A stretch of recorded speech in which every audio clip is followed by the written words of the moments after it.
রাস্তায় খারাপ হতো, চিন্তা করেন না বেশি দিন থাকবে না, তাই না? 1 ঘন্টা বেশি লাগছে সকালের ব্যাচগুলো আরো বেশি লাগছে, সকালে অফিস টাইম না। আর 5 বছর লাগবে। আল্লাহ আল্লাহ করেন যেন না লাগে।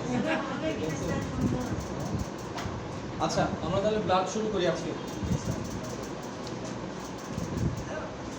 দেখেন কোনো পড়া যদি আপনারা না শিখেন এই লসটা কিন্তু আপনাদেরই, এবং এই গ্যাপটা ধরতে পারবো আমরা কখন, যখন এটা দরকার হবে। দেখবেন আচ্ছা ব্লাড আমরা শুরু করি তাহলে। দেখেন ব্লাড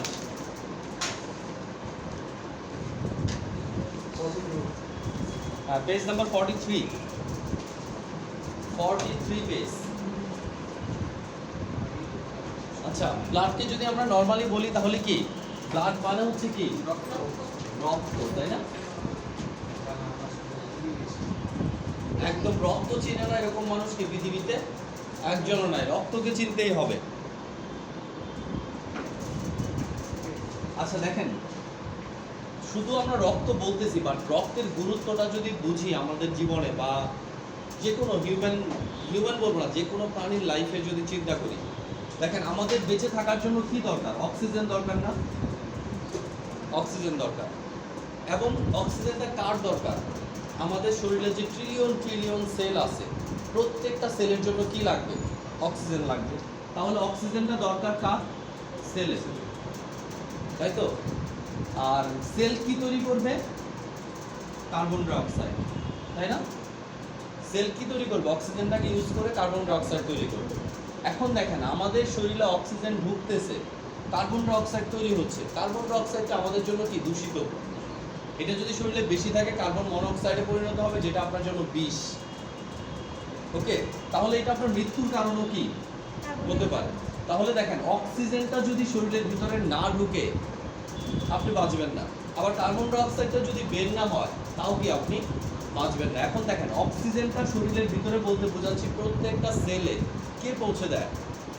শরীরের ভিতরে প্রত্যেকটা সেলে পৌঁছে দেয় কে? ব্লাড। ঠিক আছে, কারণ আমরা কি বাতাস থেকে অক্সিজেন নিচ্ছি, লাংস পর্যন্ত যাচ্ছে, লাংস থেকে পায়ের পাতা পর্যন্ত কিভাবে যাচ্ছে? রক্তের মাধ্যমে যাচ্ছে। আবার পায়ের পাতায় যে কার্বন ডাই অক্সাইড তৈরি হচ্ছে সেটা আবার কি লাংসে আসতেছে, লাংস থেকে আমরা কি প্রশ্বাসের মাধ্যমে বের করে দিচ্ছি। তাহলে কি নিঃশ্বাস এবং প্রশ্বাসের মাধ্যমে লাংস পর্যন্ত আসতেছে, বাট লাংস থেকে সমস্ত শরীরে যাচ্ছে কিভাবে? ব্লাডের মাধ্যমে। তার মানে ব্লাড যদি না থাকতো আপনার শরীরে অক্সিজেন এবং কার্বন ডাই অক্সাইডের পরিবহনটা কি পসিবলই ছিল না। এটা গেল oxygen carbon die oxide, respiratory সিস্টেমের কাজ। আমরা লাস্ট ক্লাসের আগের ক্লাসে কি পড়ছি? Digestive system. ডাইজেস্টিভ সিস্টেমে আমরা কি করি? খাবার খাই, তাই না? খাদ্য গ্রহণ করি, খাদ্যটাকে কি করি? হজম করি। হজম হওয়ার পরে খাদ্য কি হয়? হ্যাঁ, হজম হওয়ার পরে খাদ্য শোষিত হয়, তাই না? অ্যাবজর্পশন হয়। কোথায় অ্যাবজর্পশন হয়? ব্লাড, তাই না? তার মানে চিন্তা করেন আমরা যে খাবারগুলো খাচ্ছি এই খাবারগুলো তো আমাদের দেখেন মুখ থেকে পায়ুপথ পর্যন্ত বের হয়ে যাচ্ছে। তাহলে পা এদিকে রক্ত যাচ্ছে কিভাবে? মানে খাবারগুলো যাচ্ছে কিভাবে? ব্রেনে খাবারগুলো যাচ্ছে কিভাবে? ডাইরেক্ট উপরের দিকে যাবে? শুধু তো নিচের দিকে বের হয়ে যাচ্ছে, তাই না? তাহলে ব্রেনের দিকে যাচ্ছে কিভাবে খাবারটা? ব্লাডের মাধ্যমে। তার মানে ব্লাড যদি না থাকতো তাহলে আলটিমেট কি খাদ্য উপাদানগুলো আপনার কোনো উপকারেই লাগতো না। ঠিক আছে, প্রতিটা কোষ কলায় খাদ্য উপাদান পৌঁছে দিচ্ছে। এখন খাদ্য পর্যন্তই কি শেষ? খাদ্যটাকে কোষ ব্যবহার করে কি তৈরি করতেছে? বজ্র পদার্থ তৈরি করতেছে। এই বজ্র পদার্থগুলোকেও কি করতেছে? নাইট্রোজেন ঘটিত বজ্র আমরা প্রস্রাবের মাধ্যমে যেটা বের করে দিচ্ছি। তাহলে যে বজ্রটা তৈরি হচ্ছে এই বজ্রটাকে নিয়ে সে কিডনিতে যাচ্ছে, কিডনি রক্তটাকে ছেঁকে বজ্রগুলাকে প্রস্রাব আকারে বাইরে থেকে মানে শরীর থেকে বের করে দিচ্ছে। ওকে, তাহলে এটা যদি ব্লাড না থাকতো কখনোই কি পসিবল হতো না। একই বিষয় আপনি যে বিভিন্ন ধরনের ঔষধ খান, বিভিন্ন ঔষধ মুখ দিয়ে খাচ্ছেন, ইনজেকশনের মাধ্যমে নিচ্ছেন, তাই না? এখন আপনার ব্যথা হচ্ছে কোথায়? ব্যথা হচ্ছে হাতের গোড়ালিতে, ওষুধ খাচ্ছেন মুখ দিয়ে। পায়ের গোড়ালিতে ব্যথা, ওষুধ খাচ্ছেন মুখ দিয়ে। তাহলে মুখ দিয়ে খাওয়া ওষুধ ওইখানকার ব্যথা কীভাবে ভালো করবে? ওষুধটা কই যাবে? রক্তে যাবে। রক্ত থেকে কোথায় যাবে? ওইখানে যাবে। প্রতি মিনিটে সমস্ত রক্ত একবার কি করে? সমস্ত শরীরটা সার্কুলেট করে থাকে। তাহলে মিনিটে একবার রক্ত কি করে? সমস্ত শরীরটা ঘুরে আসে। ওকে, তাহলে রক্তের সমস্ত শরীর, এক ফোঁটা রক্ত যদি আমি এদিক থেকে শুরু করি, সমস্ত শরীর ঘুরে আবার এই জায়গায় আসতে তার 1 মিনিট সময় লাগে। Cardiac output. তার মানে আমার গায়ে যদি 4 লিটার রক্ত থাকে, 4 লিটার রক্তই প্রতি মিনিটে কি করে আমার সমস্ত শরীর ঘুরে ঘুরে, মানে সমস্ত শরীরটা কি রাউন্ড দেয় একটা প্রহরীর মতো। এরপরে দেখেন আমাদের শরীরে প্রতিনিয়ত বিভিন্ন ধরনের জীবাণু ঢুকতেছে না, প্রতিনিয়ত বিভিন্ন ধরনের জীবাণু ঢুকতেছে, কখনো খাবারের মাধ্যমে, কখনো বাতাসের মাধ্যমে, কখনো পানির মাধ্যমে শরীরের ভিতরে কিন্তু জীবাণু যাচ্ছে। এখন শরীরের ভিতরে জীবাণু গেলেই কিন্তু আমি আক্রান্ত হচ্ছি না, কারণ আমার শরীরে কি আছে, একটা রোগ প্রতিরোধ ব্যবস্থা আছে, তাই না? এই রোগ প্রতিরোধ ব্যবস্থাটাও কিন্তু ব্লাডই, তাই না? ব্লাড কি করে? ব্লাড আমাদের শরীরে ঢোকা জীবাণুর জন্য মেরে ফেলার জন্য অ্যান্টিবডি তৈরি করে, জীবাণুগুলোকে ডাইরেক্ট এনগালফ করে ফেলে, জীবাণুর বিরুদ্ধে একটা প্রতিরোধ ব্যবস্থা গড়ে তোলে। তাহলে আমাকে বাঁচিয়ে রাখতেছে কে? ব্লাড। আবার চিন্তা করেন, ব্লাড নিজের প্রোটেকশনও করে। কিরকম? যদি আমার শরীর কেটে যায়, ব্লাডটা বের হয়ে যাবে, ব্লাড ছাড়া তো আপনি বাঁচবেন না। এই ব্লাডটা যেন বের না হয়ে যায়, সেই জন্য রক্ত কেটে যাওয়ার পরে রক্ত জমাট বাঁধতেও সাহায্য করে কে? ব্লাড। ব্লাড কি নিজের ভিতরে এমন উপাদানগুলো রাখছে যেটা দিয়ে কি করবে? রক্ত জমাট বাঁধতে সে সাহায্য করবে। তাহলে দেখেন, আপনার খাদ্য, আপনার অক্সিজেন, আপনার কার্বন ডাই অক্সাইড, আপনার বজ্র, আপনার রাগ, আপনার রোগ প্রতিরোধ ক্ষমতা, আপনার কি রক্ত জমাট বাঁধার প্রক্রিয়া, প্রত্যেকটা জিনিস মেনটেন করতেছে কে? ব্লাড। ঠিক আছে? তার মানে আমরা যদি সহজভাবে বলি, উইদাউট ব্লাড, মানে মেডিকেল সায়েন্স কিছুই না, উইদাউট ব্লাড আপনি কিছুই না, তাই না? আপনার প্রত্যেকটা কোষ কলার মধ্যে যোগাযোগ রক্ষা করে কে? ব্লাড। ঠিক আছে? পায়ের কোষের সাথে আবার কি মাথার কোষের সম্পর্ক, এটা রিলেটেডটা করে কে? ব্লাড না? ব্লাড করতেছে, সেই জন্য ব্লাডকে কি বলা হয়? কানেকটিভ টিস্যু বলা হয়। ঠিক আছে? স্পেশাল কানেকটিভ টিস্যু 3 ধরনের ছিল, ম্যাডাম বলেন তো নাম কি কি? কি নাম? বোন, ব্লাড, কার্টিলেজ। হ্যাঁ, আমরা বোন, কার্টিলেজ এই দুইটা পড়ে আসছি, তাই না? আজকে থেকে একটা স্পেশাল কানেকটিভ টিস্যু আমরা পড়া শুরু করবো, নাম কি? ব্লাড। তাহলে এই তিনটার সংজ্ঞা আমরা যখনই দিব, তখনই কি হবে? তখনই আপনাকে মনে রাখতে হবে এটা কি? স্পেশালাইজড কানেকটিভ টিস্যু, বিশেষ ধরনের যোজক কলা, তাই না? তাহলে আমরা প্রথমে ব্লাডের সংজ্ঞাটা বলি, ব্লাড কাকে বলে? আমরা তখন যা পড়লাম এটা কি? ব্লাডের গুরুত্ব আমাদের শরীরের ভিতরে, তাই না? ব্লাড কাকে বলে? দেখেন, ব্লাড কাকে বলে যদি মুখস্থ করতে চান সহজভাবে, 3টা লাইন আপনার মনে রাখতে হবে, তাই না? কি কি লাইন? প্রথম লাইনটা তো আমরা জানি, ব্লাড হচ্ছে কি? স্পেশালাইজড ফ্লুইড, তাই না? Connective tissue, connective tissue. তাহলে 1 নম্বর পয়েন্ট হচ্ছে কি, বা বাংলায় যদি বলি কি, বিশেষ ধরনের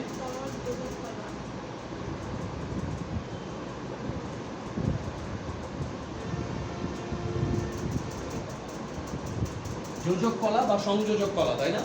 তাহলে এই পয়েন্টটা মনে রাখতে হবে, যখনই আমি ব্লাডের সংজ্ঞা দিব তখনই আমাকে বলতে হবে কি, ব্লাড হচ্ছে স্পেশালাইজড ফ্লুইড কানেকটিভ টিস্যু অথবা বিশেষ ধরনের তরল যোজক কলা, তাই না?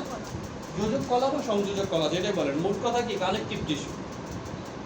এখন ব্লাডের ক্ষেত্রে তো তরল বলতেছি, যখন বোনের সংজ্ঞা দিলাম তখন আমরা কি বলছি? হার্ট, তাই না? শক্ত কানেকটিভ টিস্যু বা শক্ত যোজক কলা। আর কার্টিলেজের ক্ষেত্রে কি বলছি? সফট, নরম যোজক কলা, তাই না? তাহলে একটা জিনিস দিয়ে আপনি কি কয়েকটা জিনিস মনে রাখতে পারবেন। আচ্ছা, 1 নম্বর পয়েন্টটা মনে থাকবে না? ব্লাড কি? বিশেষ ধরনের স্পেশালাইজড ফ্লুইড কানেকটিভ টিস্যু অথবা কি বিশেষ ধরনের তরল যোজক কলা। 2 নম্বর পয়েন্ট মনে রাখতে হবে, ব্লাড কি দিয়ে তৈরি? ব্লাডের 2টা উপাদান মেইনলি। ব্লাড তৈরি কি দিয়ে? প্লাজমা বা রক্তরস, অর এবং অ্যান্ড হ্যাঁ ব্লাড সেল বা রক্তকণিকা। ওকে, তাহলে ব্লাড 2টা জিনিস দিয়ে। 2 নম্বর পয়েন্ট হবে কি, কি দিয়ে গঠিত? ব্লাড কি দিয়ে গঠিত? রক্তরস এবং কি রক্তকণিকা দিয়ে গঠিত। তাহলে ব্লাডের মধ্যে 2টা উপাদান আছে। কি উপাদান? 1 নম্বর হচ্ছে কি রক্তরস, রক্তরস হবে, হ্যাঁ। আরেক নম্বর হচ্ছে কি রক্তকণিকা। তাহলে আমরা সংজ্ঞাটা আরেকটু বাড়ালাম, কি বলবো? ব্লাড বা রক্ত হচ্ছে এক ধরনের তরল যোজক কলা, যা এটা আমরা যোগ করব কি দিয়ে? যা দিয়ে, যা রক্তরস এবং রক্তকণিকা নিয়ে গঠিত। ঠিক আছে? যা রক্তরস এবং রক্তকণিকা নিয়ে গঠিত। 2টা পয়েন্ট বললাম আমরা। তাহলে 1 নম্বর পয়েন্ট কি? স্পেশালাইজড ফ্লুইড কানেকটিভ টিস্যু, তাই না? 2 নম্বর পয়েন্ট কি? প্লাজমা ব্লাড প্লাজমা এবং ব্লাড সেল নিয়ে গঠিত। 3 নাম্বার, এরা কোন দিক দিয়ে চলাচল করে? এদের চলাচলের রাস্তাটা, এরা কি একটা ক্লোজ, তাই না? ক্লোজ ভেসেল সিস্টেম সিস্টেম, এর মধ্যে দিয়ে প্রবাহমান থাকে। প্রবাহমান। তাহলে 1 নম্বর সংজ্ঞা ছিল কি? স্পেশালাইজড ফ্লুইড কানেকটিভ টিস্যু, তাই না? 2 নম্বর ছিল কি? প্লাজমা এন্ড ব্লাড সেল নিয়ে গঠিত। তাহলে সংজ্ঞাটা আমরা এক করতে পারি না? রক্ত হচ্ছে বিশেষ ধরনের তরল যোজক কলা, যেটা রক্তরস এবং রক্তকণিকা নিয়ে গঠিত, যেটা একটা ক্লোজ ভেসেল সিস্টেমের মধ্যে দিয়ে সর্বদা প্রবাহমান। ক্লোজ ভেসেল সিস্টেম মানে কি? হার্ট থেকে শুরু হবে, সারা শরীর ঘুরে আবার কোথায় আসবে? হার্টে আসবে। হার্ট থেকে শুরু হবে, সমস্ত শরীর ঘুরে আবার কোথায় আসবে? হার্টে আসবে। এর বাইরে আর কোথাও যাবে না। ঠিক আছে, যাত্রাটা শুরু করবে কোথা থেকে? হার্ট থেকে। সমস্ত শরীর ঘুরে আবার কোথায় আসবে? হার্টে আসবে। তাহলে একটা ক্লোজ বদ্ধ সিস্টেমের মধ্যে দিয়ে রক্ত কি সর্বদা প্রবাহমান। এই বদ্ধ সিস্টেমের মধ্যে রক্ত যতক্ষণ পর্যন্ত থাকবে ততক্ষণ পর্যন্ত রক্তের বৈশিষ্ট্য ঠিক থাকবে। এ থেকে বের হয়ে গেলে রক্তটা কি হয়ে যাবে? জমাট বেঁধে যাবে। আমি যদি রক্ত এখানে পড়ে যাই, কিছুক্ষণের মধ্যে কি হয়ে যাবে? রক্তটা জমাট বেঁধে যাবে। রক্তের বৈশিষ্ট্য কি হয়ে যাবে? নষ্ট হয়ে যাবে। স্বাভাবিক, রক্তদার কি শরীরের ভিতর থেকে বের হয়ে গেছে, টেম্পারেচার ফ্লাকচুয়েশন হচ্ছে না। বডির ভিতরে টেম্পারেচার আর শরীরের বাইরের টেম্পারেচার তো কি একরকম না। এরপরে কি রক্তে আমরা পড়বো, রক্তের ভিতরেই পড়বো রক্ত কিভাবে কি জমেটা যায়। ঠিক আছে, জমে যাওয়ার মেকানিজমে আছে। তাহলে রক্তের সংজ্ঞা দিতে পারবো না? রক্ত কাকে বলে? রক্ত হচ্ছে স্পেশালাইজড ফ্লুইড কানেকটিভ টিস্যু, তাই না? প্রথম লাইনে এটা বল কই। রক্ত হচ্ছে কি বিশেষ ধরনের তরল যোজক কলা, যেটা রক্তরস, প্লাজমা বা রক্তরস, ব্লাড সেল বা কি রক্তকণিকা নিয়ে গঠিত, এবং একটি ক্লোজ ভেসেল, ব্লাড ভেসেল মানে রক্তনালী, ক্লোজ ভেসেল সিস্টেমের মধ্যে দিয়ে সর্বদা কি এটা প্রবাহমান। সংজ্ঞাটা মনে থাকবে না? বলেন ম্যাডাম খালেদা, সংজ্ঞাটা বলেন। Blood is a specialized Fluid connective tissue composed of plasma and blood cell which circulates through a closed vessel. system of vessel. G madam বলেন সংজ্ঞা। ইংলিশে বলো না বাংলায় বলবো? আপনার যেটা ভালো লাগে। Blood is a specialized fluid connective tissue composed of plasma and blood cells which circulates through a closed system of vessels. Madam বলেন ব্লাড কাকে বলে?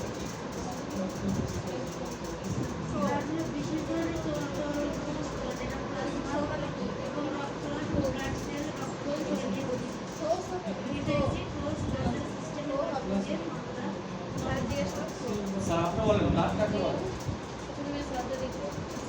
স্যার ইনস্টলটা কি হবে? দেখেন আপনি দুইটা বলার জন্য রেডি, বাংলা আর ইংরেজি এই দুইটা আমি বুঝি, ঠিক আছে? হিন্দি বললে আমি বুঝবো, হিন্দি লিখলে আর বুঝবো না। তার মানে কি পরীক্ষাতে একটা বাংলায় অ্যানসার করতে পারেন, ইংলিশে অ্যানসার করতে পারেন, আবার বাংলিশেও অ্যানসার করতে পারেন। স্যার এটার উচ্চারণটা কি হবে? থ্রো।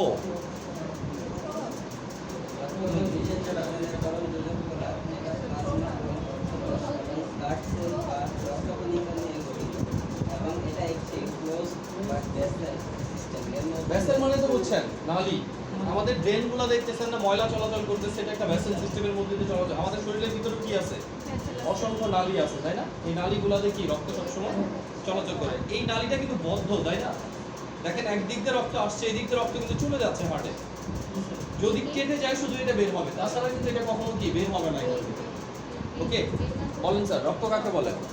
রক্ত হলো বিশেষ ধরনের তরল যোজক কলা, যেটা প্লাজমা বা রক্তরস এবং ব্লাড সেল বা রক্তকণিকা নিয়ে গঠিত, এবং এটা একটা ক্লোজ ভেসেল সিস্টেমের মধ্যে দিয়ে সর্বদা প্রবাহমান। ভেরি গুড স্যার আপনি বলেন।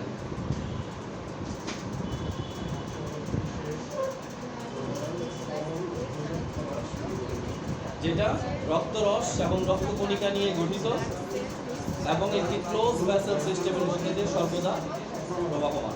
ওকে বসেন। আচ্ছা তাহলে দেখেন আমরা রক্তের কাকে বললে বললাম, তাই না? এখন রক্তের কিছু বৈশিষ্ট্য আছে, বৈশিষ্ট্যগুলো আমরা একটু মাথায় রাখি। বৈশিষ্ট্যগুলো কি আছে একটু বলেন, সিরিয়ালি লাইনগুলো, পয়েন্টগুলো। কালার আচ্ছা যোজক কলাটা ক্লিয়ার হবে। যোজক কলাটা আমরা পড়ে আসছি এখানে, দেখেন এটা আপনি যে শুক্রবারে ব্যাচে পেয়ে যাবেন। এই যে কানেক্টিভ টিস্যু, যোজক কলা এইখানে দেওয়া আছে, দেখেন কানেক্টিভ টিস্যু, অর্থাৎ কি যেগুলো আমাদের কি করে বিভিন্ন বস্তুকে সংযুক্ত করে রাখে। যেমন আমাদের 206টা হাড়, তাই না? এই 206টা হাড়কে তো বেঁধে রাখার জন্য দড়ি দরকার, সুতা দরকার। এই সুতাগুলোকে আমরা কি বলতেছি? কানেকটিভ টিস্যু বা যোজক কলা। আর ব্লাডকে কেন কানেকটিভ টিস্যু বলতেছি? ব্লাড দেখেন শরীরের সবগুলা কোষকে কি করছে? একটা আরেকটার সাথে সংযুক্ত করে রাখছে। খবরাখবর কার মাধ্যমে আসে? সব ব্লাডের মাধ্যমে যাচ্ছে। সেই জন্য বিশেষ ধরনের কানেকটিভ টিস্যু বলা হচ্ছে।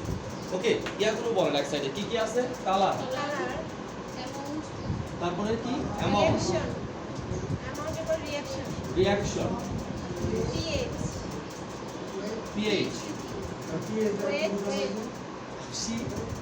পিএইচ, 5 নম্বরটা কি? ওয়েট, ওয়েট, এরপর টেস্ট, টেস্ট, এরপর ভিসকোসিটি, ভিসকোসিটি। আচ্ছা, এগুলো হচ্ছে কি ব্লাডের ফিজিক্যাল প্রপার্টিজ। আমি যদি চিন্তা করি ব্লাডের কালার কি যদি বলি, তাহলে কি বলবো? আমি রেড, রেড কালার বলবো। কিসের জন্য? হিমোগ্লোবিন নামক একটা উপাদান আছে। ওই হিমোগ্লোবিন নামক উপাদানটা রক্তে উপস্থিত থাকার কারণে কি রক্তের রং লাল দেখায়। কেন লাল দেখায় আরো ডিটেইলস জানার জন্য আমাকে আরবিসি করতে হবে। আরবিসি হচ্ছে কি রক্তের একটা কণিকা। ওই কণিকার গুরুত্বপূর্ণ উপাদান হচ্ছে কি হিমোগ্লোবিন।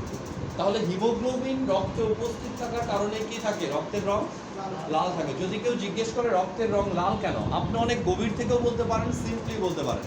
সিম্পলি যদি বলেন কি বলবেন? হিমোগ্লোবিনের উপস্থিত থাকার কারণে কি হয়? রক্তের রং লাল হয়।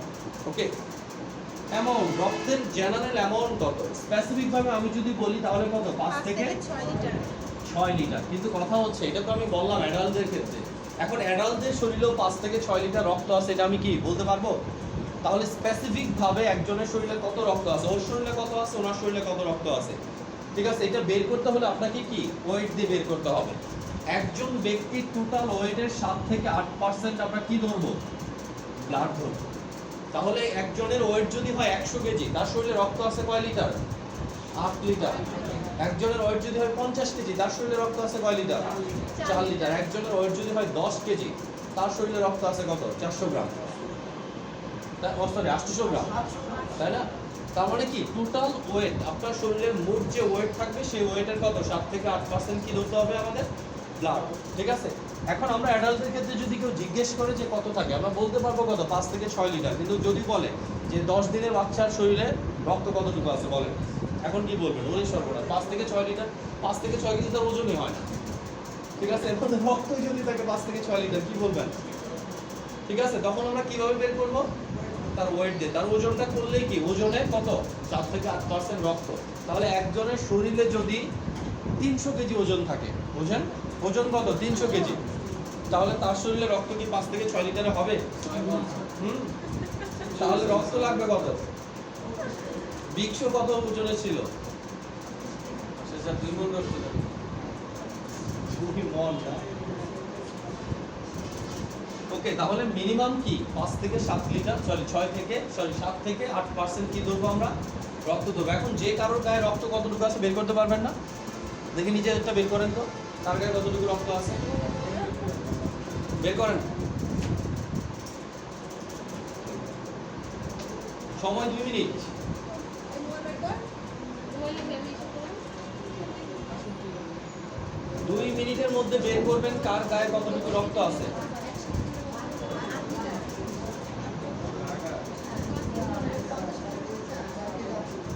নিজের ওয়েট জানেন তো? নিজের ওয়েট জানেন না? জানেন? বের করেন। কত? আপনার দুজনের সমান হয়? 5 কেজি 92 গ্রাম। 5 লিটার 5 কেজি 92 ওয়েট কত আপনার? এত ওয়েট আপনার? 74।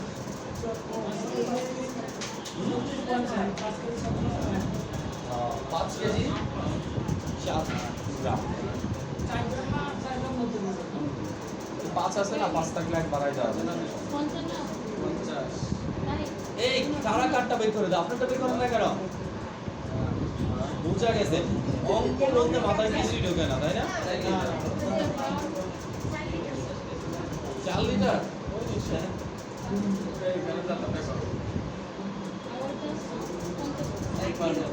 আমি 3 বার আপনার গায়ে কয় লিটার রক্ত আছে? 55 এই আমার 55 বের করছেন?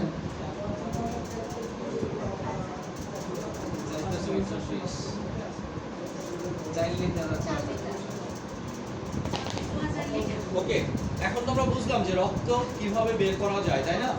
তাহলে যে কোনো মানুষের ওজন যদি জানেন, সেই ওজনের কত 7 থেকে 8% চিন্তা করলে কি বের হবে? রক্ত বের হবে। ওকে, এবার আসেন পিএইচ। পিএইচ বলতে কি বুঝি? রিঅ্যাকশনও চলে আসবে পিএইচ এর সাথে। ঠিক আছে, তাহলে পিএইচ বলতে কি বুঝি? পিএইচ বলতে বোঝাচ্ছে একটা বস্তু অ্যাসিড না ক্ষার। ঠিক আছে, তাহলে কোনো বস্তু অ্যাসিড না ক্ষার এটা বোঝা যাবে কি দেখে? ওই বস্তু পিএইচ দেখে। ঠিক আছে, তাহলে পিএইচ একটা স্কেল ধরি আমরা। সিম্পলি আমরা পিএইচ যদি বুঝতে চাই তাহলে ধরি পিএইচ হচ্ছে একটা স্কেল। এই স্কেলের সাহায্যে আমরা কি ডিটারমাইন করতে পারি যে একটা বস্তু অ্যাসিড না একটা বস্তু ক্ষার। তাহলে ওই অ্যাসিড স্কেলে কি থাকে? ধরেন এটা একটা স্কেল, হ্যাঁ? এই স্কেলে সবার উপরে থাকে 14, পিএইচ স্কেল। নিচে থাকে কত? 0। তাহলে 14 থেকে কি 0। মাঝখানে থাকে কত? 7। মাঝখানে থাকে কি 7। এই 7টাকে আমি বলতে পারি কি? নিউট্রাল। কি বলতে পারি? নিউট্রাল। ওকে, নিউট্রাল মানে কি? এটা অ্যাসিডও না ক্ষারও না। এই 7 থেকে আপনি যত উপরে উঠবেন 8, 9, 10, 11, 12, 13 যত উপরের দিকে উঠবেন তত কি তীব্র ক্ষার। যত উপরের দিকে উঠবেন কি তত তীব্র ক্ষার। আর যত নিচের দিকে নামবেন 6, 5, 4, 3, 2, 1 যত নিচের দিকে নামবেন তত কি তীব্র অ্যাসিড। উপরের দিকে ক্ষার, নিচের দিকে অ্যাসিড। হ্যাঁ, 7-এর উপরের দিকে হচ্ছে কি ক্ষার, 7-এর নিচের দিকে হচ্ছে কি অ্যাসিড। ঠিক আছে, তীব্রতা কিন্তু ততই বেশি। যেমন একটা বস্তুতে লেখা আছে, যেমন সাবানের গায়ে দেখবেন, কাপড় কাচার সাবানের গায়ে দেখবেন কি লেখা থাকে? পিএইচ লেখা থাকে। তাহলে পিএইচ কত থাকবে? সাবানের পিএইচ কত থাকবে? অবশ্যই উপরের দিকে থাকবে। ঠিক আছে, দেখবেন পিএইচ আছে কত? 13। আমার কত? পিএইচ আছে কত? 10। পিএইচ আছে কত? 8। আর যদি ডাব সাবান পান, দেখবেন ডাব সাবান একটা অ্যাড দেয়, পিএইচ এর কোনো চেঞ্জ হয় না। তাহলে পিএইচ তারা কত ধরছে? ধরেন 7। ঠিক আছে, ডাব সাবান কি বলে যে ক্ষারও না অ্যাসিডও না, মাঝখানে একটা রেখে দিয়েছে তারা। কিন্তু বাস্তবে কি? অবশ্যই সাবান একটু ক্ষারীয় হবে, সাবান কখনো অ্যাসিডীয় হবে না। তার মানে সাবান ক্ষারীয় না হলে ময়লায় পরিষ্কার হবে। 14। ঠিক আছে, তাহলে কোনো বস্তুর গায়ে লেখা আছে 13, আমি কি বুঝবো? পিএইচ লেখা আছে কত? 13। বুঝি না। ওই দেখবেন পিএইচ কি সাবানের গায়ে লেখা থাকে যে পিএইচ। অবশ্যই অ্যান্টিসেপটিক হোক আর যেটাই হোক, সাবানের পিএইচ কিছুটা ক্ষারীয়ই হবে। ঠিক আছে, সাবানের পিএইচ কি হবে? ক্ষারীয় হবে। এখন আপনি যদি লেবুর রস চিন্তা করেন, লেবুর রসের পিএইচ সবসময় কি অ্যাসিডিকই হবে, তাই না? লেবুর রসের পিএইচ কি অ্যাসিডিক হবে। এখন হাইড্রোক্লোরিক অ্যাসিড তীব্র অ্যাসিড, পিএইচ থাকবে কত? দেখেন একটা পিএইচ 1.3। তাহলে এটা কি অনেক শক্তিশালী অ্যাসিড না? তাহলে পিএইচ দেখেই বুঝবো এটার মধ্যে আমার হাত দেওয়া যাবে না, হাত দিলে মাংসটা সাথে সাথে কি ফুলে যাবে। ঠিক আছে, হসপিটালে মৃত মানুষের কঙ্কাল ছাড়ানোর জন্য এই সকল অ্যাসিড ব্যবহার করে। খালি অ্যাসিডের মধ্যে একবার ঢোকাবেন, মাংসটা ফুলে যাবে, হাড়িটা উপরে তুলে নিয়ে আসবেন। কঙ্কাল বের করা একদম সহজ ব্যাপার, শুধু অ্যাসিড থাকে। ওকে, তাহলে কি এটা তীব্র শক্তিশালী অ্যাসিড। এখন আমি যদি বলি পিএইচ কত? 6, তাহলে এটা কি দুর্বল অ্যাসিড না? অ্যাসিডের মধ্যে সবচেয়ে দুর্বল অ্যাসিড কি? পিএইচ যাদের 6 থাকবে, 6.2 থাকতে পারে, 3 থাকতে পারে। তাহলে 7 নাম্বারটা হচ্ছে পানি, ওয়াটার।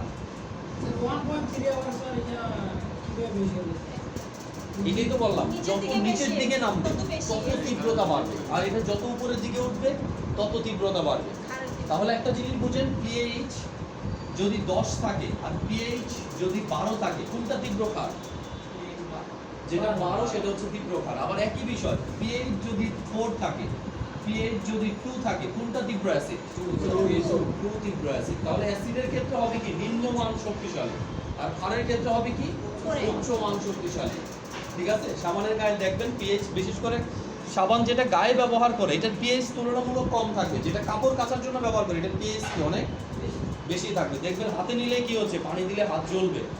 কাপড় কাচার সাবান যেটা বা কাপড় ধুয়ে সাবান, ঠিক আছে, রিন টিন যেটাই ব্যবহার করেন, Surf Excel, pH power of hydrogen, ঠিক আছে, অথবা কি pH কে বলা হয় কি negative logarithm of hydrogen ion.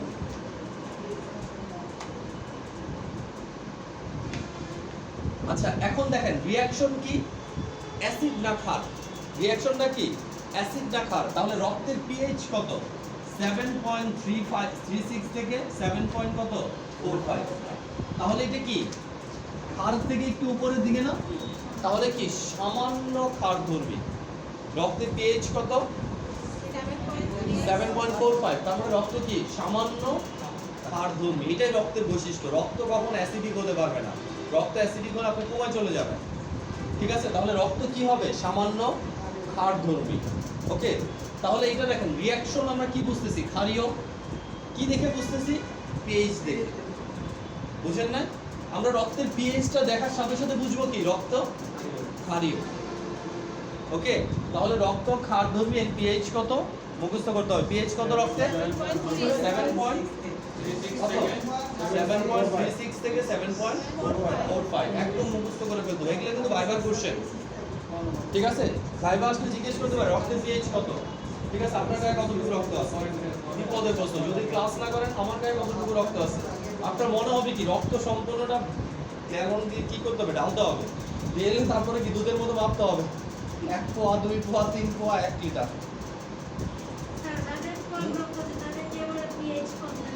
তাদের pH তো রক্তের বৈশিষ্ট্য, বাচ্চার রক্ত যে pH থাকবে আপনার রক্ত তো সেই pH থাকবে, রক্তের কম বেশিতে pH দিয়ে গল্প হবে না। pH যদি কমে যায় ওই যে রক্তের পরিবেশ নষ্ট হয়ে যাবে, নষ্ট হয়ে গেলে আপনার ফাংশন অর্গানগুলো ঠিক মতো ফাংশন করবে না, আপনি কোমায় চলে যাবেন। কাদের pH কমে যায় জানেন, যাদের শরীরে ডায়াবেটিক্স আনকন্ট্রোল থাকে, ডায়াবেটিক্স রেট সবসময় কত 22-25, ঠিক আছে, 18-20 এর নিচে নামেই না, এদের শরীরে কি হয়, এদের শরীরে যে রক্তের গ্লুকোজগুলা ভেঙে কিটোনিক অ্যাসিড ফর্ম করে, আর অনেক গ্লুকোজ ভেঙে যখন কিটোনিক অ্যাসিড ফর্ম করে তাহলে অধিক মাত্রায় অ্যাসিড রক্তের মধ্যে পড়ার কারণে রক্তের pH কি হবে নিচে নেমে যাবে, অ্যাসিডিক হয়ে যাবে, আর অ্যাসিডিক হয়ে গেলে সে কোমায় চলে যেতে পারে, মারাও যেতে পারে। আচ্ছা 7.3 নিচে যায় না, 7.3 নিচে গেলে তো অ্যাসিডিক হয়ে গেল, অ্যাসিডিক হয়ে গেল না কিন্তু আপনি বুঝেন 7 পর্যন্ত তো নিউট্রাল, তাহলে 7 পর্যন্ত নিউট্রাল আছে, 7 এর নিচে নেমে গেলে কি হবে অ্যাসিডিক, তাহলে 6.8 ও যদি হয় এটা কি অ্যাসিডিক কন্ডিশন না, অ্যাসিডিক কন্ডিশন, কিন্তু 7টা কি নিউট্রাল কন্ডিশন, 7.1 ও কি ক্ষারীয় কন্ডিশন।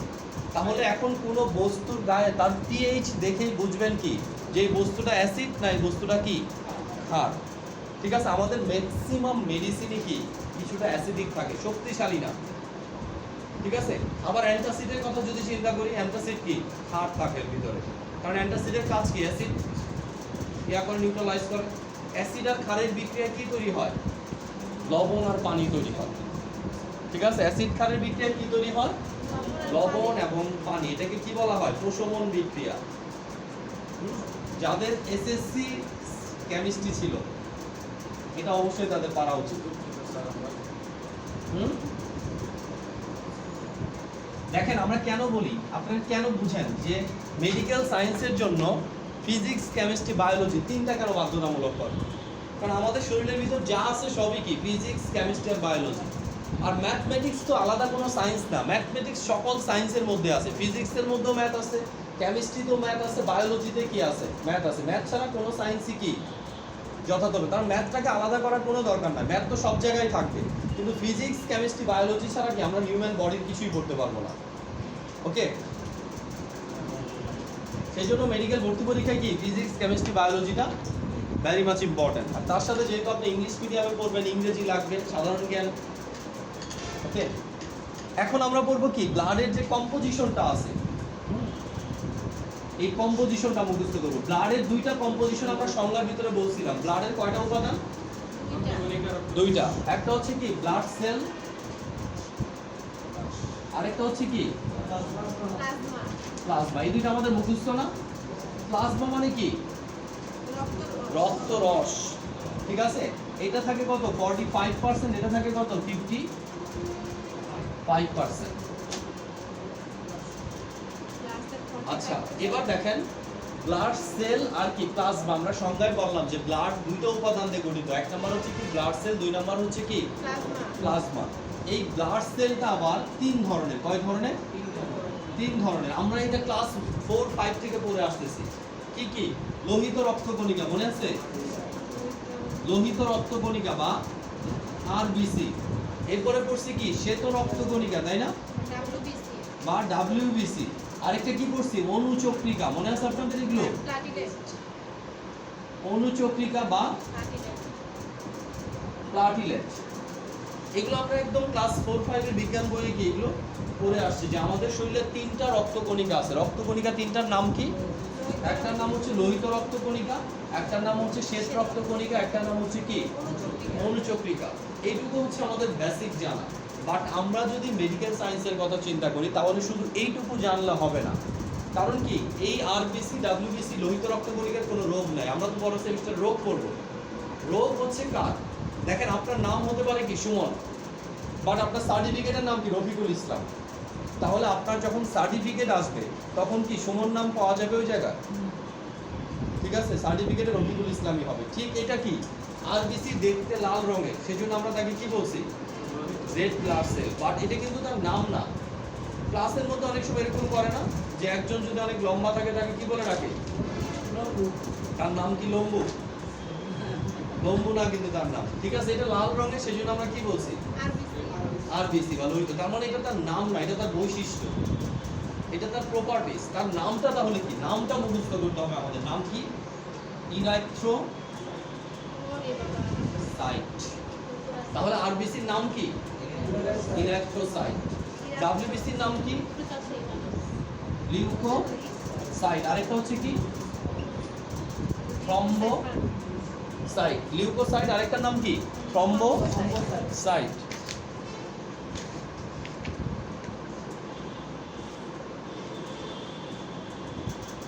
ওকে, তাহলে আপনাকে মুখস্থ করতে হবে কি নাম? ইলেকট্রোসাইট, লিউকোসাইট, থ্রম্বোসাইট। থ্রম্বোসাইট, হ্যাঁ, ইলেকট্রোসাইট, লিউকোসাইট, আরেকটা কি? থ্রম্বোসাইট। থ্রম্বোসাইট মানে কি? প্লাটিলেট। লিউকোসাইট মানে কি? ডাব্লিউবিসি। ইলেকট্রোসাইট মানে কি? আরবিসি। এইটুকু মুখস্থ থাকতে হবে। ইলেকট্রোসাইট, লিউকোসাইট, আরেকটা কি? থ্রম্বোসাইট। বলেন স্যার নাম কি? আবার বলেন। ইলেকট্রোসাইট, হ্যাঁ, লিউকোসাইট, থ্রম্বোসাইট। আপনি বলেন স্যার, পাশের জন। ব্লাড সেল তিনটার নাম কি? আমরা যে ইয়া করি না, এই যে সিবিসি টেস্ট দেই না, এখন আমরা যেগুলো করব সবগুলো সিবিসি টেস্টের অংশ। ঠিক আছে, টোটাল সিবিসি টেস্টে শুধু এই ব্লাড গুলাই থাকবে। তাহলে কি থাকবে? ইলেকট্রোসাইট, লিউকোসাইট, থ্রম্বোসাইট।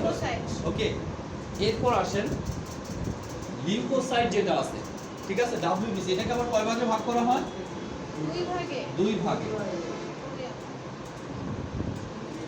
দেখেন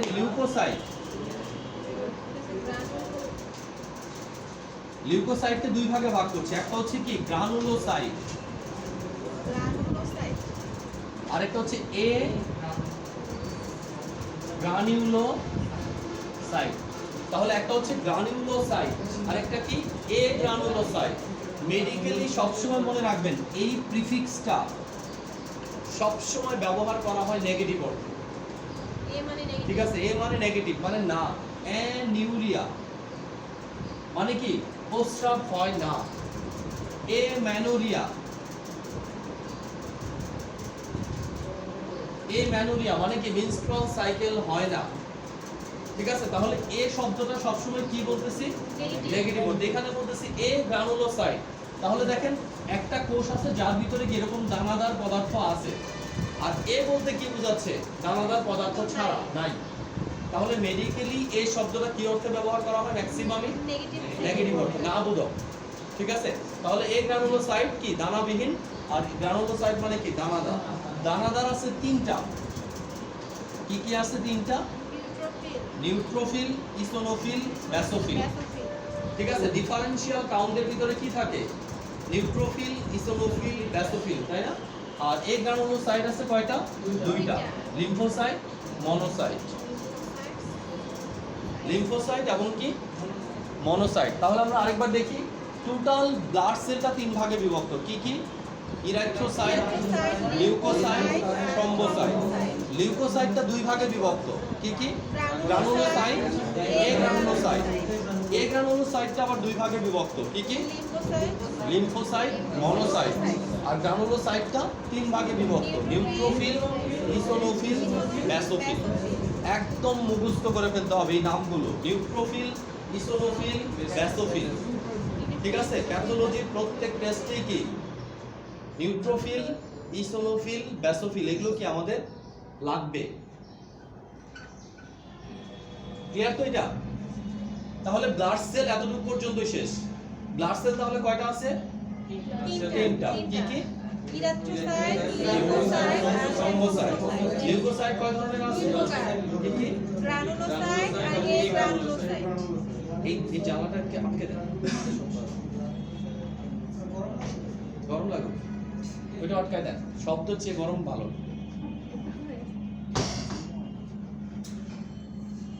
এটুকু ক্লিয়ার তো? নেক্সট ওয়ান দেখেন, প্লাজমা। হ্যাঁ ওই পাঁচটা। তাহলে ব্লাড সেলের পাশ আমাদের কমপ্লিট। এবার আমরা চলে যাব প্লাজমাতে। প্লাজমাটা আলাদা আছে। দেখেন প্লাজমা মানে হচ্ছে কি? রক্তরস। যেমন ধরেন আমরা যদি এইভাবে একটা টেস্ট টিউব নেই, ধরেন এই টেস্ট টিউবের ভিতরে আমরা কি নিছি? ব্লাড নিছি। ঠিক আছে, এই টেস্ট টিউবটা যদি আমি সেন্ট্রিফিউজ মেশিনে সেন্ট্রিফিউজেশন করি, তাহলে কি ব্লাড যে যখন আমি ঘোরাবো এইভাবে একটা মেশিন দিয়ে, হ্যাঁ, তখন কি ভারী জিনিস কোনটা? সেলগুলা। তরলের মধ্যে কি ভারী না? ভারী জিনিসগুলা কি হবে? নিচে জমে যাবে। ভারী জিনিসগুলো যখন নিচে জমে যাবে, উপরে কি থাকবে? শুধু তরলটা। তাহলে দেখেন রক্তের দুইটা পার্ট ভাগ হয়ে গেল। একটা পার্টকে আমরা বলতেছি কি? প্লাজমা। উপরের তরলটা, নিচেরটাকে কি বলতেছি? Blood cell.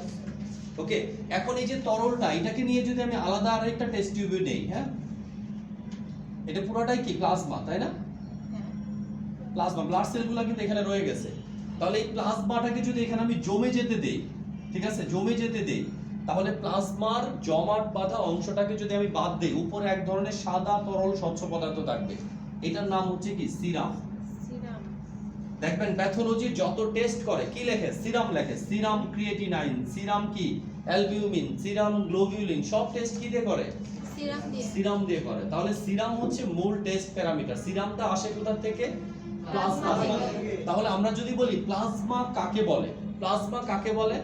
রক্তের সেলবিহীন, সেলটাকে যদি আমি বাদ দেই, রক্তের সেলবিহীন তরল অংশকে কি বলে? প্লাজমা বলে। আপনি শুধু বুঝে রাখেন, রক্তের সেলটাকে আমরা বাদ দিলাম, দুইটা উপাদান ছিল, একটা ছিল সেল, একটা ছিল কি? প্লাজমা। তাহলে সেল কাকে বলবে? প্লাজমা কাকে বলবো? সেলটাকে বাদ দিলে যে তরল অংশ থাকে এটাকে কি বলবো? প্লাজমা। সিরাম কাকে বলবো? প্লাজমা থেকে রক্ত জমাট বাঁধার উপাদানটা বাদ দিলে প্লাজমা কি জমে যায়, এটা থেকে যদি আমি জমাট বাঁধার উপাদানটা বাদ দিয়ে দেই, যে তরলটা থাকবে এটাকে কি বলবো? সিরাম। তাহলে সিরাম আর প্লাজমা একই জিনিস, শুধুমাত্র কি প্লাজমাতে রক্ত জমাট বাঁধার উপাদানগুলো আছে, সিরামে কি রক্ত জমাট বাঁধার উপাদানগুলো নাই। সিরাম পানির মতো, এখানে রেখে দিলে সারা জীবন এইভাবেই থাকবে। আর প্লাজমা কি হবে? এখানে রেখে দিলে জমে যাবে, ভেঙে যাবে। এতটুকু ক্লিয়ার? ওকে, এখন দেখি ক্লিয়ার কত পার্সেন্ট আছে।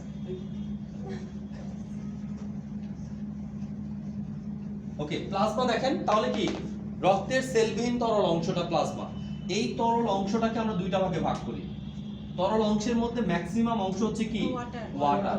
আর কিছু অংশ আছে সলিড। এই সলিড অংশটাকে আবার দুইটা ভাগে ভাগ করি আমরা।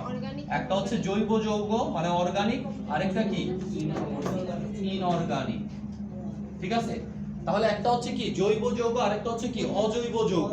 অজৈব যৌগ মানে কি? যেগুলো মাটি থেকে পাওয়া যায়, যেমন sodium, potassium, calcium, magnesium, aluminium যা আছে সবই কি? অজৈব যৌগ। ঠিক আছে, আর জৈব যৌগ কোনগুলা? জৈব যৌগগুলা অর্গানিক। আমরা এইদিকে নিয়ে আসি অর্গানিক। অর্গানিক উপাদানগুলোকে আবার ভাগ করা হয় কতগুলা আলাদা আলাদা ভাবে। কি কি আছে? এক নাম্বার আছে প্রোটিন। ঠিক আছে, অর্গানিক উপাদানগুলোর মধ্যে কি আছে? প্রোটিন। প্রোটিন। প্রোটিনের ভিতর কয় ধরনের প্রোটিন থাকে রক্তে? 4টা প্রোটিন থাকে মেইনলি। কি কি? এখানে কয়েকটা বানান ঠিক না, একটু দেখে নেন। অ্যালবিউমিন, অ্যালবিউমিন, ইউ হবে গ্লোবিউলিন, অ্যালবিউমিন, গ্লোবিউলিন, আরেকটা হচ্ছে কি ফিব্রিনোজেন, আরেকটা কি প্রথমবিন।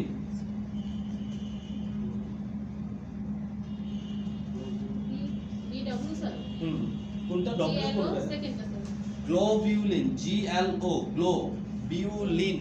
EU গ্লোবিউলিন বানান ঠিক আছে মনে হয়? হ্যাঁ এটা ঠিক আছে ই হবে না, এটা ঠিক নেই? গ্লোবিউলিন ই হবে না, গ্লোবিউলিন। হ্যাঁ, ফিব্রিনোজেন বানানে একটু সমস্যা আছে, NO হবে মেবি। আরেকটা হচ্ছে প্রথমবিন। তাহলে প্লাজমা প্রোটিন কয়টা আমাদের দেহে? 4টা 4টা। কই? এই যে এখানে অ্যালবিউমিন বানানটা দেখেন, ALBU হবে। হ্যাঁ, অ্যালবিউমিন। ঠিক আছে, তাহলে এটার নাম কি? অ্যালবিউমিন, গ্লোবিউলিন, প্রথমবিন আর ফিব্রিনোজেন। ফিব্রিনোজেন আর প্রথমবিন, 4টা নাম মুখস্থ করে ফেলতে হবে। Albumin, globulin, fibrinogen, প্রথমবিন। এই 4টাকে কি বলি? এই 4টা আমার ওষুধ। অ্যালবিউমিন ইনজেকশন আছে, তাই না? 54,000 55,000 টাকা দাম নেয় এক একটা ইউনিট ইনজেকশনের। ঠিক আছে, একবার শুধু ডায়াবেটিস হসপিটালে যান একটা খারাপ অবস্থা নিয়ে, ঠিক আছে, খালি দিবে অ্যালবিউমিন। অ্যালবিউমিন একটা ইনজেকশন দিতে পারলে লাভ। শব্দ। তাহলে অ্যালবিউমিন, গ্লোবিউলিন, ফিব্রিনোজেন আর প্রথমবিন, এই 4টা হচ্ছে কি? Plasma protein. এই 4টা প্রোটিনের মধ্যে নিচের 2টা প্রোটিন হচ্ছে কি? রক্ত জমাট বাঁধতে সাহায্য করে। ফিব্রিনোজেন এবং প্রথমবিন এরা কি করে? রক্ত জমাট বাঁধতে সাহায্য করে। আর উপরের 2টার কাজ হচ্ছে ট্রান্সপোর্টেশন। বিভিন্ন ড্রাগ, ওষুধ, অক্সিজেন যা যে পরিবহন করতেছে, সকল পরিবহন করে কে? অ্যালবিউমিন এবং গ্লোবিউলিন। ঠিক আছে, ওষুধ, খাবার যা আছে সব পরিবহন করে কে?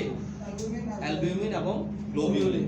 ওকে, আর কিছু বাকি আছে? প্রোটিনের পর কি? এনপিএন। এনপিএন এনপিএন মানে non protein nitrogenous substance.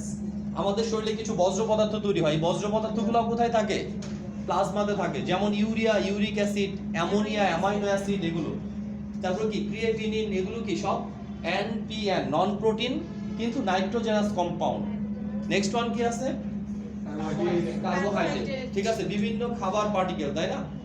Glucose থাকে, সুক্রোজ থাকতে পারে, আবার কি ফ্যাট উপাদানও থাকতে পারে, ফ্যাটি অ্যাসিড থাকতে পারে, অ্যামাইনো অ্যাসিড থাকতে পারে, তাই না? তাহলে কার্বোহাইড্রেট বলতে আমরা বোঝাচ্ছি কি? সকল খাদ্য উপাদানগুলো কি এখানে থাকে। আর কিছু থাকে কি? ফ্যাট থাকে। ঠিক আছে, কালারিং ম্যাটেরিয়াল থাকে। ঠিক আছে, যেমন কি বিলিরুবিন থাকে, তাই না? ক্যারোটিন থাকে, এই সবগুলো কি কালারিং ম্যাটেরিয়াল।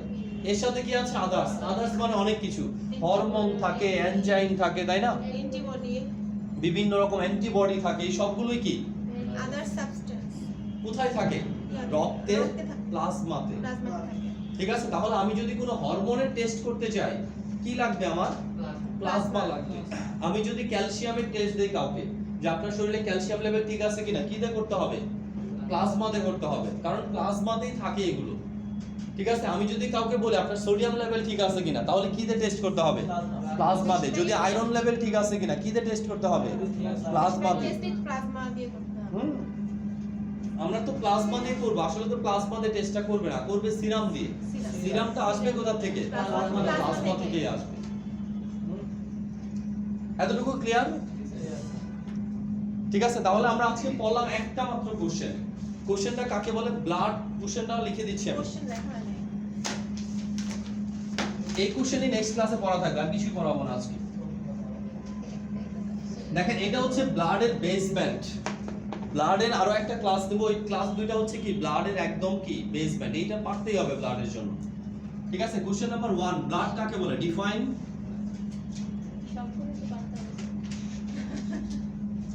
যা বলা হয়েছে সবই বেসিক, কোনো কিছু বাদ দেওয়া যাবে না। যদি এত মোটা একটা বই থাকতো অ্যানাটমির, এত মোটা একটা বই থাকতো ফিজিওলজি, তাহলে আমরা দাগায় দাগায় দিতাম, এটা পড়েন এটা পড়েন। এখানে দেওয়াই হয়েছে ওগুলা, যেগুলো বাদ দেওয়া যাবে না। বেসিক দিয়ে দিলাম।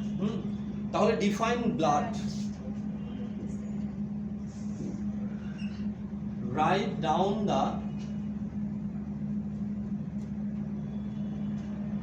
composition of blood with its এটা কি দুইটা প্রশ্ন নাকি স্যার? একটাই। ব্লাড কি? function Write and down. physical properties.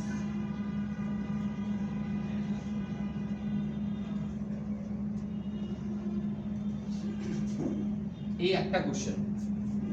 কোশ্চেনটার অর্থ কি? Define blood. ব্লাড কাকে বলে? ব্লাডের কম্পোজিশন লেখো, তার ফাংশন এবং ফিজিক্যাল প্রপার্টিজ সহ। write down the Write down the composition of blood. With its Write down function the and composition physical of blood properties. with its function and physical properties, যেটা আজকে পড়ালাম। ফুল next ক্লাসে পড়া থাকবে।